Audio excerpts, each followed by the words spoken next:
먼저 이 브라우저를 눌러서 위치를 찾은 다음에 레벨로 가셔서 자, 시퀀서가 열려있는 상태겠죠? 레벨로 가서 아무 위치나 오른쪽 버튼 누르고 플레이스 액터 셀렉션에 있는 지금 선택되고 있는 우리가 만든 NS 언더바 버프 블랙 데스를 넣어줍니다. 넣어주고요. 사실 이 위치는 얘 위치에 맞추는 게 좋겠죠. 로케이션에서 카피, 메시의 위치를 카피해서 여기다가 붙여넣기를 하고요. 그리고 어태치를 시켜줍니다. 이 액터에 스켈레탈 메쉬 액터에 어태치를 시켜주는 거죠. 이 액터에 자, 다시 파티클을 선택하고 먼저 얘를 스포너볼로 만듭니다. 드래그해서 시퀀서에다 놔주고요. 위치를 메쉬 바로 위에다가 놓도록 하겠습니다. 버퍼블랙 위에다가. 그런 다음에 플러스 트랙을 눌러서 어태치를 하게 되면 여기 우리가 설정한 스포너블 컨텐츠 내용이 여기 나오게 돼요. 붙일 수 있는 바인딩이. 자, 우리는 버프 블랙에다 붙일 거죠. 이걸 누르면 이렇게 쭉 목록이 나오게 되는데 이게 소켓 혹은 본의 목록이 모두 나오게 됩니다. 여기서는 0점인 루트로 놓습니다. 루트로 놓으면 내가 선택하고 있는 타임라인 위치로부터 그 뒤의 트랙은 이 버퍼 블랙의 루트 본 위치에 어태치가 된 상태예요. 이거를 처음부터 그냥 끝까지 어태치게 되게 합니다. 그리고 플레이 한번 해볼게요. 자, 아직 여기서는 플레이를 하지 않았기 때문에 나야가라가 발동되지 않고 있죠. 스포너몰로 바꾸지 않았네요. 자, 실수. 컴포트 투 스포너몰로 바꿉니다. 바꿔야 이 스폰 체크 해제가 생성이 되는 거예요. 이걸 하지 않으면 생성이 되지 않아요.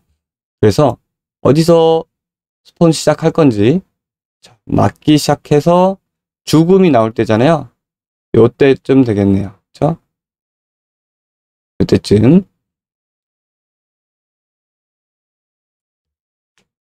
자, 여기에서 키 값을 주고요. 그 다음에 조금 확대해서 키 값을 주고 그 전에는 체크를 해제해서 꺼놓습니다.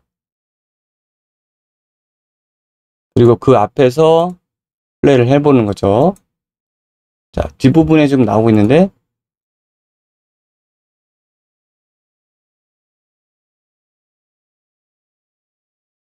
전체로 보겠습니다.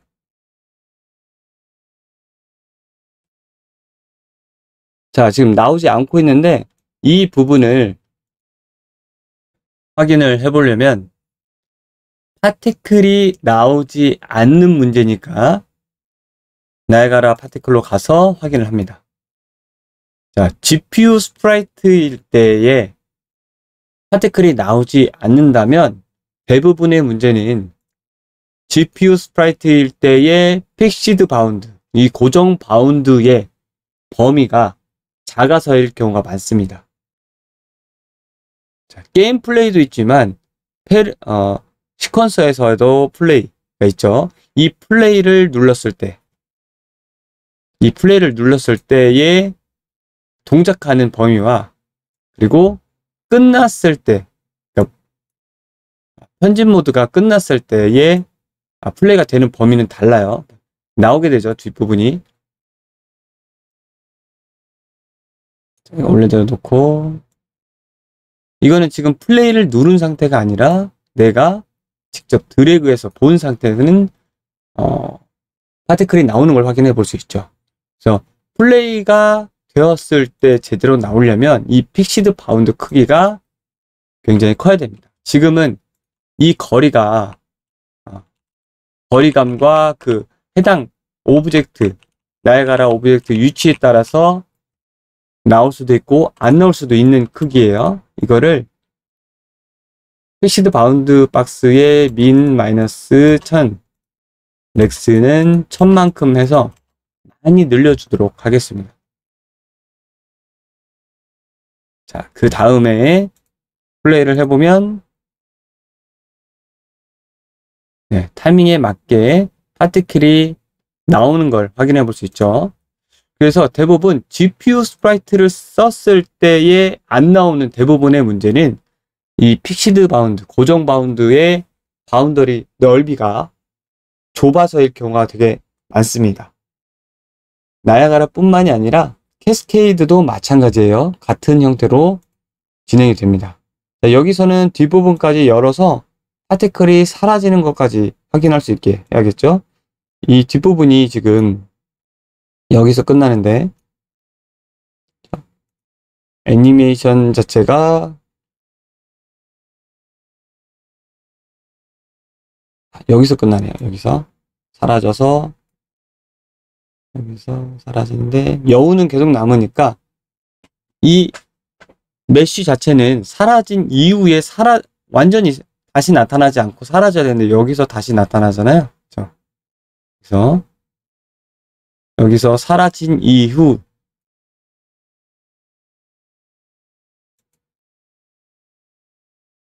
디졸브 값이 2일 때, 2 이상일 때 요쯤에 완전히 사라지게 하면 되겠죠. 나타나지 않게. 그러니까 이 버프 블랙의 스켈레탈 메쉬가 스폰 니드를 체크를 하지 않으면 이렇게 사라지게 돼요. 아예. 그래서 여기서 생성을 체크를 하고 몇 프레임 뒤로 가서 그냥 체크를 해제하면 사라지게 설정이 됩니다. 플레이 해보면 뒷부분에서 다시 나오지 않죠.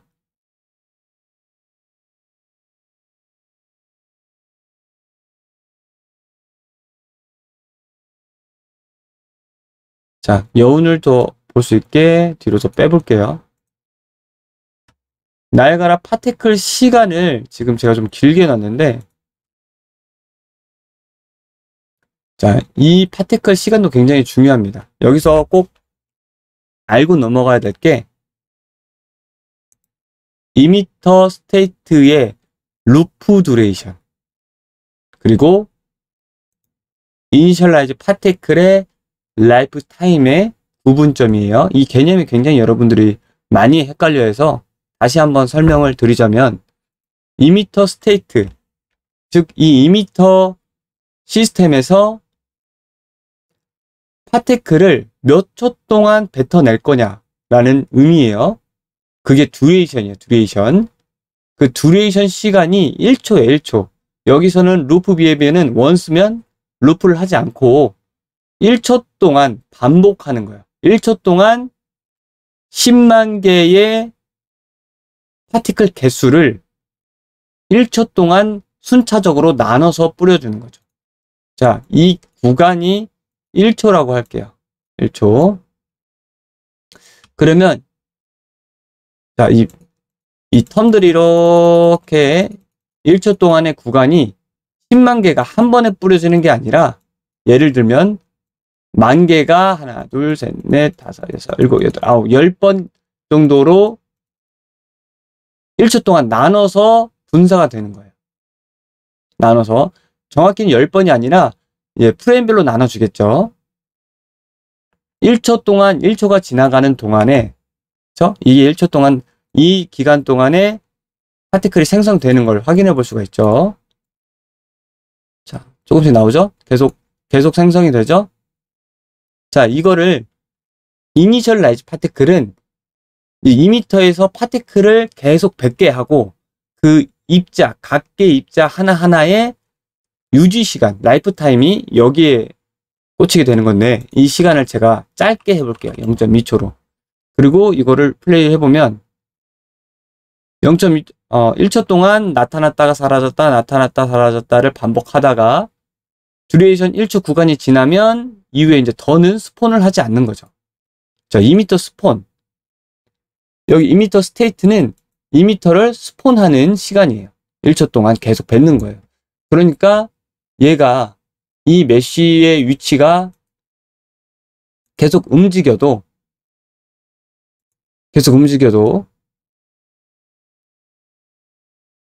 1초의 기간 동안 1초의 시간 동안 계속 업데이트가 되는 거예요. 그 위치가 1초 동안 계속 뿌려대니까. 반대로 스폰 레이트를 하지 않고 스폰 버스트는 한 번만 뿌리는 거예요. 특정 타이밍에 한 번만 0초 타이밍에 75개를 뿌리겠다고 했는데 여기서 10만 개를 넣어 볼게요. 10만 개를 넣어보면 어떻게 되죠? 한 번 뿌리고 끝나죠. 지금 시간이 너무 짧게 해놨는데 원래대로 해놓을게요. 자, 보기 위해서 자 이렇게 한 번에 사라지는 형태가 되죠.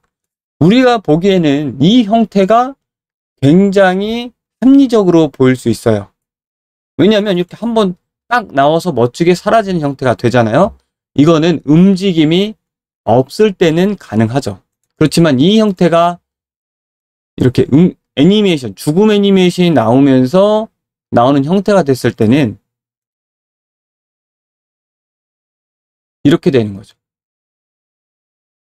나야가라 프리뷰에서 보는 것처럼 움직이지 않는 스태틱 메쉬가 마치 사라지는 것처럼 보이게 되는 거죠. 그래서 이렇게 움직이면서 내가 소멸되는 나야가라 파티클을 표현을 할 때는 자, 메쉬 리프로덕션 스프라이트를 쓰되 스폰 레이트로 계속 뱉어주는 거예요. 2m 스폰을 어떤 시간 동안 지속적으로 뱉어주는 형태가 돼야 계속 업데이트가 돼요.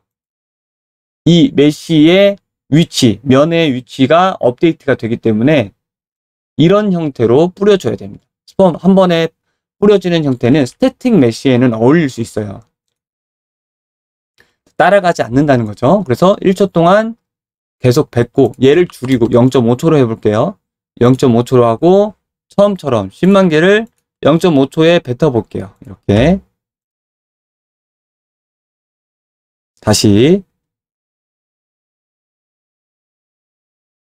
자, 그 0.5초 동안 자, 여기서 0.5초 동안 자, 점을 하나 찍자면 여기서 나오고 0프레임에서 자, 그 이후에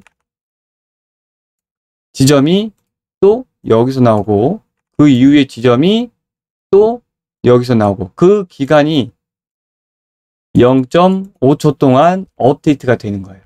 이걸 잘 이해하셔야 파티클을 어떻게 붙여서 생성하던 아니면 그 자리에서 업데이트 돼서 생성하는 방법에 대해서 제대로 표현해 볼 수가 있습니다.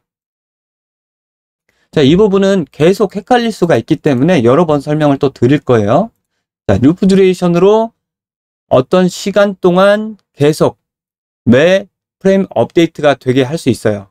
자, 그게 프레임이 됐던 거리가 됐던 그 2m 스폰 업데이트의 방식은 여러 가지가 있고요. 얘는 거리당, 움직이는 거리당, 얘는 프레임도 있어요. 프레임당 움직이는 거고요. 얘는 이 수치에서 얘를 그 구간 0.5초 동안 잘게 나눠서 뿌리는 거고요. 자, 여러 가지 방법이 있어요. 자, 중요한 거는 2m 스폰을 계속 뱉는 유지 시간과 파티클 입자 하나의 라이프 타임에 대한 내용은 전혀 다르고 사용 방법에 따라서 이 두 가지 구간을 잘 이해를 하셔야 제대로 표현을 하실 수가 있습니다. 자, 0.5초 동안 하니까 좀 더 어울리는 것 같아요. 너무 긴 시간 말고 잡목 같은 경우에는 뭐 바로 사라져야 되니까 0.5초도 충분히 이 모션을 표현하는데 괜찮은 시간이고, 그리고 각 입자의 라이프타임 민맥스가 1초에서 2초니까 굉장히 길게 느껴집니다.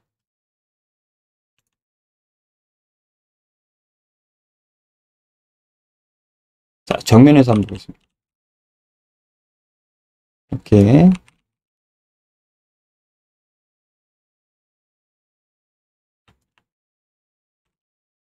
자, 근데 이 타이밍이 맞지 않을 수가 있어요. 어떤 타임이냐면 메쉬가 타 들어가는 타이밍이 있고요. 그리고 파티클이 타 들어가는 타이밍이 있어요. 근데 얼추 이렇게 보다 보면 맞는 것 같지만 정확히 맞지는 않아요. 이 부분을 정확히 근사치를 좁혀서 맞춰보도록 하겠습니다. 그 방법은 우리가 설정한 이 디졸브를 처음에 설명한 것처럼 우리는 지금 미리 보기를 하기 위해서 다이나믹 파라미터를 나이가라에서 이렇게 움직였죠. 이거를 여기로 가져오는 방법. 그러니까 버프 블랙의 스켈레탈 메시 컴포넌트에서 디졸브를 준 것처럼 나이가라도 여기다 키를 똑같이 주는 거죠. 그러면 보면서 맞출 수가 있겠죠. 자, 전에 설명한 이 방법, 다이나믹 파라미터를 시퀀서 트랙에서 컨트롤하는 방법. 자, 먼저 나이가라로 가서 우리가 아직 친하지 않은 이 유저 노출값이 있어요. 사용자 노출값이 있어요. 이게 뭐냐면 우리가 이거를 노출해서 다른 곳에서 접근해서 갖다 쓸 수 있게 하는 값이에요. 여기에 들어가는 이 모듈, 그러니까 기능, 파티클의 기능이 되는 모듈들의 인자들이 다 벡터나 스칼라의 어떤 값으로 되어 있거든요. 그거를 여기 있는 변수로 사용을 해볼 수도 있고요. 자, 여기서는 다이나믹 파라미터의 이 디졸브를 사용자 전용 노출값을 하나 만들어서 연결을 시켜주도록 하겠습니다. 자, 플러스 버튼을 눌러서 하나 생성을 하고요. 자, 여기서는 이 값이 컬러를 표현하는 값이 아니라 그냥 디졸브가 스칼라가 단일로 변경되는 값이에요. 그래서 여기서는 그냥 플롯 값으로 쓰겠습니다. 플롯. 여기 소수점에서 정수까지 다 표현이 되는 플롯을 선택을 하고요. 얘 이름을 똑같이 헷갈리지 않게 꼭 맞춰야 되는 건 아니고요. 디졸브 헷갈리지 않게 작업자가 러브라고 썼네요. 네. 디졸브. 자, 헷갈리지 않게. 그리고 이 노출 변수 값을 이렇게 디졸브에다가 넣어주는 거예요. 그러면 유저라고 써있는 아이콘이 이렇게 들어가게 되죠. 사용자 노출 값이 여기 들어가게 된 거예요. 자, 세이브 하고요. 이거를 레벨로 나와서 나이가라 플러스 트랙을 누릅니다. 자, 플러스 트랙을 눌렀을 때 나오는 것들이 몇 개 안 될 거예요. 그 이유는 지금 비활성화되어 있기 때문이에요. 여기 스폰 키가 빨간 부분, 그러니까 스폰이 되지 않는 부분에서는 나이가라가 비활성화되어 있습니다. 그리고 스폰이 된 이유를 보면은 타임라인 위치에 보면 활성화가 된 걸 볼 수 있어요. 그래서 스폰 키 이후에 여기다 또 걸쳐도 안 돼요. 여기다 딱 걸쳐도 비활성화돼요. 반드시 이렇게 비활성화가 된 상태 이후에 나이가라 컴포넌트의 플러스 트랙을 눌러야 됩니다. 그래야 값들이 활성화됩니다. 이렇게 많이 나왔죠? 그리고 여기 보면은 디졸브 파라미터 트랙이라는 부분이 있어요. 이걸 확인해 보면 나이가라로 가서 우리가 유저 노출값, 사용자 노출값으로 줬던 디졸브 이름이 이 이름이 여기서 등장을 하는 거예요. 나이가라 컴포넌트 트랙에. 그래서 여기서 컨트롤 해볼 수가 있습니다. 디졸브 파라미터 트랙을 누릅니다. 누르고 그리고 그 밑에 버프 블랙에서 썼던 스켈레탈 메쉬에서 썼던 디졸브 값을 그대로 카피해 갑니다. 자, 컨트롤 C 그 다음에 그 위치에서 디졸브만 선택을 하고 트랙을 컨트롤 V 붙여 넣는 거죠. 자, 그리고 빨리 보기 위해서 키를 맞춰 볼게요. 앞쪽으로 이 시작 트랙을 앞쪽에서 시작되게, 플레이가 되게 설정을 하고 눌러보겠습니다. 자, 그러면 이 내용이 앞에서 보나, 옆에서 보나, 뒤에서 봐도 메쉬가 사라지는 타이밍과 일치하게 나야가라 재질도 같이 타들어가는 걸 확인해 볼 수가 있어요. 우리가 재질 설정을 할 때 몇 가지 내용을 좀 바꿨지만 그래도 이 디졸브의 기본 값은 같기 때문에 거의 같게 보이는 거죠. 펑션도 그렇고요. 이 내용이 중간에 살짝 다를 수 있어도 그렇죠? 시작 부분은 같은 거죠. 그래서 이 부분에서 너무 같이 나와서 오히려 더 안 보일 수도 있거든요. 그러니까 메쉬가 이렇게 보이는데 파티클이 타들어가는 부분이 시간차로 좀 덜 탄다든지 아니면 더 타게 보인다든지 이후에 그러면 이 키값을 조금씩 바꿔주시면 되겠죠. 키값을 이렇게 늘려준다든가 그렇죠? 파티클 내용이 좀 더 뒤늦게 따라가게 여운을 남기려면 시간차를 이렇게 주는 거죠. 그러면 메쉬가 타들어가는 형태에서 나야가라가 바통을 이어받아서 타들어가는 게 자연스럽게 보이게 되는 거죠. 자, 다시 컨트롤 Z로 해서 키를 원래대로 돌려놓고 볼게요.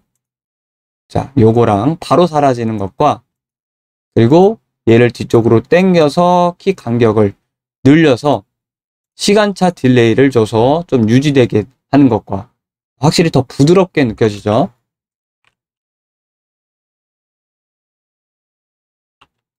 이 찰나의 순간이기 때문에 여러분들이 앞으로 연출을 하실 때 이 효과를 연출을 하실 때 이 키값 조절을 잘 해주시면 돼요. 얘는 지금 애니메이션 특성상 애니메이션이 굉장히 짧아요. 그렇죠? 애니메이션 특성상 얘를 엄청나게 늘려주고 다시 컨트롤 Z 늘리면 반복만 될 뿐이에요. 얘를 컨트롤해서 시간을 늘려주겠습니다. 임의로 그냥 길게 보려면 여기서는 이제 애니메이션 이게 아니라 바닥에 쓰러져서 나중에 한참 뒤에 재가 되는 형태의 연출을 해볼 수도 있잖아요. 그런 경우에는 이제 키를 늘려야죠. 이렇게 키를 늘리고 디졸브의 키도 똑같이 늘려주는 거죠. 같이 여기 이제 메쉬를 사라지게 했으니까 메쉬 사라지게 하는 것도 뒤로 빼고요. 이런 식으로 늘려주고 파티클도 더 얘보다는 조금 더 시간차를 두는 거죠. 자, 이렇게 해서 타들어가는 연출이 더 잘 보이게 해볼 수도 있겠죠.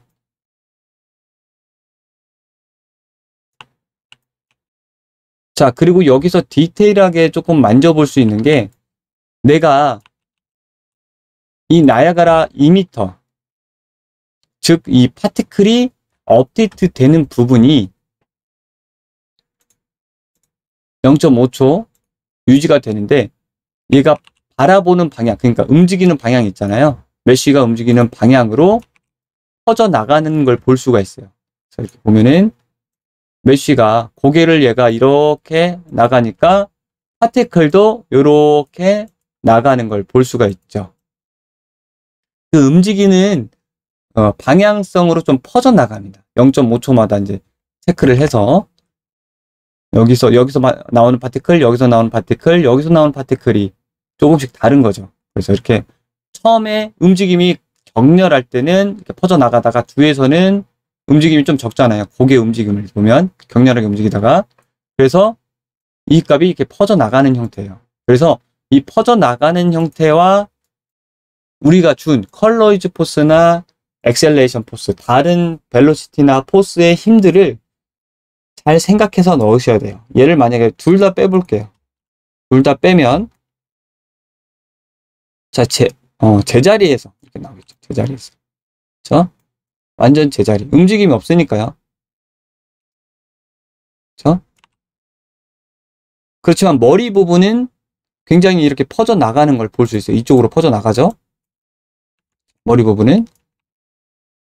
기본적으로 0.5초 듀레이션 시간 안에 움직임 프레임에서 메쉬의 지점이 멀어질수록 파티클도 이렇게 멀어지는 효과가 나오는 거예요.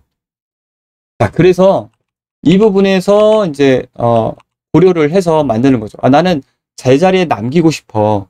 혹은 바닥에 떨구고 싶어. 그럼 중력을 주거나 컬리전을 줘보는 거예요. 여러분들이 과제로 한번 해보세요. 바닥에 떨구는 것들은. 자, 여기서 기본 기능으로 알아야 될 것들은 제가 엑셀레이션을 예를 들어서 X축으로 200만큼 줘볼게요. 자, X축이 어딘지는 기준모를 보면 알아요. 자, 이렇게 기준모가 있죠? 월드에서 아무거나 선택해서 보면은 X축이 어디예요? 뒤쪽이잖아요. 지금 여기 연출에서는, 이 연출에서는 딱 알맞죠? 뒤로 날아가니까. 맞죠?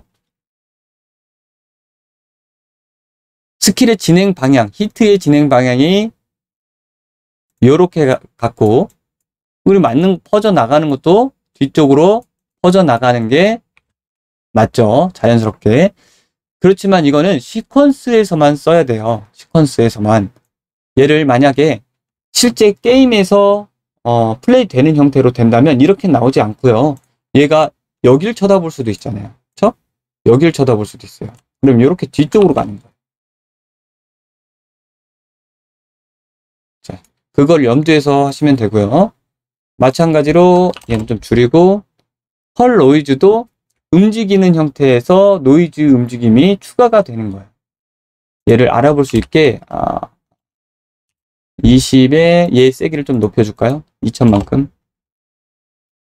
그러면 이렇게 엄청나게 자글자글 움직임이 엄청나게 많아지죠.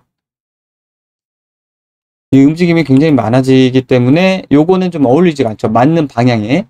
그래서 이럴 때는 얘를 좀 줄이고 혹은 얘를 빼고 맞는 방향에 맞춘다면은 이 시퀀스 이 포트폴리오에 맞춘다면은 요게 제일 적당하겠죠. 뒤쪽으로 날아가는 게 아까 200 정도 줬었는데 한 300 정도 줘보겠습니다.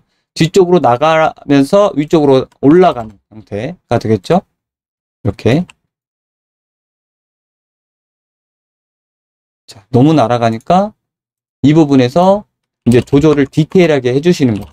200에 300에 드래그는 날아가는 형태를 점점 이제 처음에는 이만큼 갔다가 그 다음엔 이만큼 갔다가 그만큼 이만큼 갔다가 점점 줄어들게 하는 형태로 제동력 브레이크를 밟아주는 형태인데 얘가 지금 0.8이면 제동력이 0.8이면 거의 약한 거예요. 얘를 제가 많이 줘볼게요.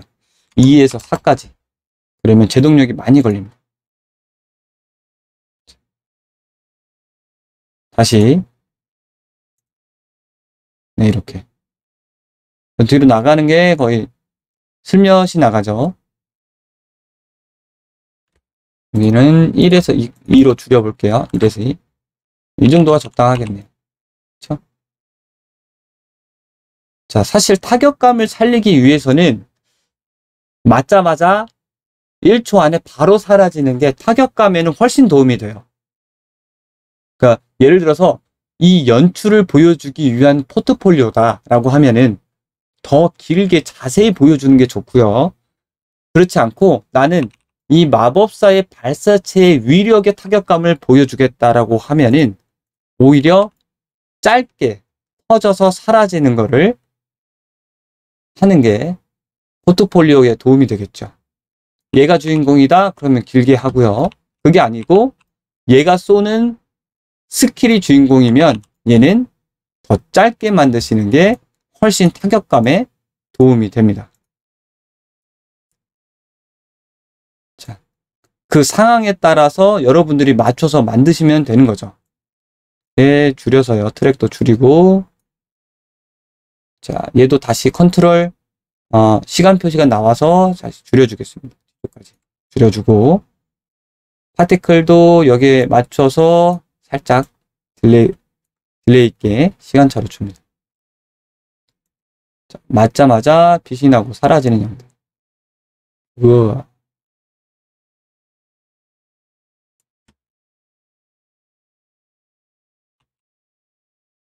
네. 이것도 길어요. 뒤에 나오는 것도 길어요. 그러니까 이게 실제 게임 플레이였을 때면은 최적화를 위해 개수나 시간을 좀 줄였을 거예요. 그게 아니고 이제 포트폴리오이니까 여러분들은 10만 개를 써도 되고 시간을 더 길게 하셔도 괜찮습니다. 자, 0.5인데 한 0.3까지 유지 시간을 줄이고 유지 시간을 줄이고 바로 사라지게 이런 식으로. 요거는 좀 길게 해도 되겠네요. 이 유지 시간을 줄였으니까 얘를 줄이고 이게 최적화를 한다면 이런 형태가 되겠죠. 앞으로 사라지는 타격감을 위한 내용. 자, 이거보다 더 짧게 해도 되고요. 여러분들이 색상과 그 타이밍은 계속 만져보세요. 여러 번 만져보셔야 돼요. 자, 이거를 이제 완성이 됐으니까 포함시켜서 포트폴리오를 다시 한번 찍어보도록 하겠습니다. 자, 이거 갈 때는 0프레임 이렇게 가면 좀 편하고요. 시작. 그리고 시네 카메라 액터를 켜고요. 자, 발사, 소멸. 소멸되게. 자, 카메라 쉐이크. 그리고 히트 될 때 번쩍거림. 그리고 죽음에 대한 애니메이션과 날가라 형태가 이 스킬의 타격감을 결정짓게 되는 거죠. 자, 이것도 맞춰줘야겠죠? 여기서 끝나는 게 아니라 여기까지 미리 사라지니까 끝에 맞춰줘야겠네요. 지금 300프레임에서 끝이 나게.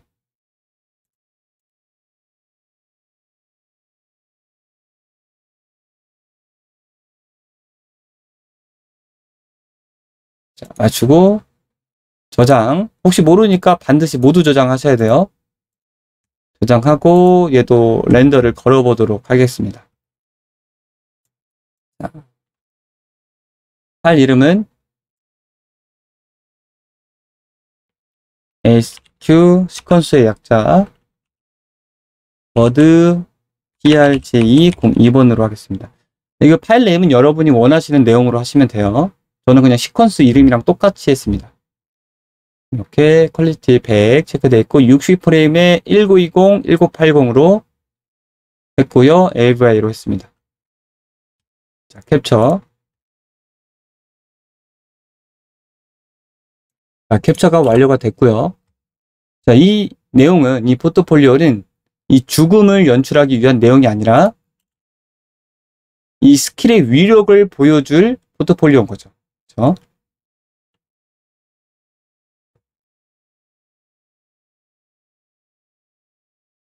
됐습니다. 자, 구도는 여러분들이 다시 한번 잡아보시고요. 자, 비격자 입장에서도 이거를 키고 잡으셔야 돼요. 이거를 키고 여기 표시가 되어 있죠. 시네 카메라 액터가 되었을 때의 이런 형태.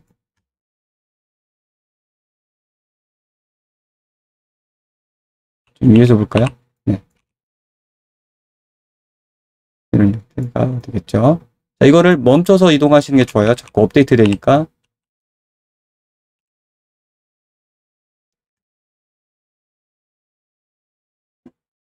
자, 구도는 언제나 커터뷰가 좋습니다. 그리고 절대로 카메라 많이 돌리시지 마시고 돌릴수록 그 연출이 더 잘 안 보여요. 중요한 건 이 시작된 기승전결 끝에까지 시작돼서 끝날 때까지 잘 보여지는 게 제일 중요해요. 포트폴리오 카메라 구도는 됐습니다. 이제 이 부분을 완성을 했고 버퍼 블랙은 우리가 작업을 하면서 남의 재질을 이펙트 기능을 추가해서 넣는 일들이 실무에서 많아요. 그래서 그런 형태로 한번 진행을 해볼게요. 이번에는 버프 블랙을 했었고요. 그리고 이 다음에는 다른 몬스터에 넣어서 시퀀서에서 연출해 보도록 하겠습니다.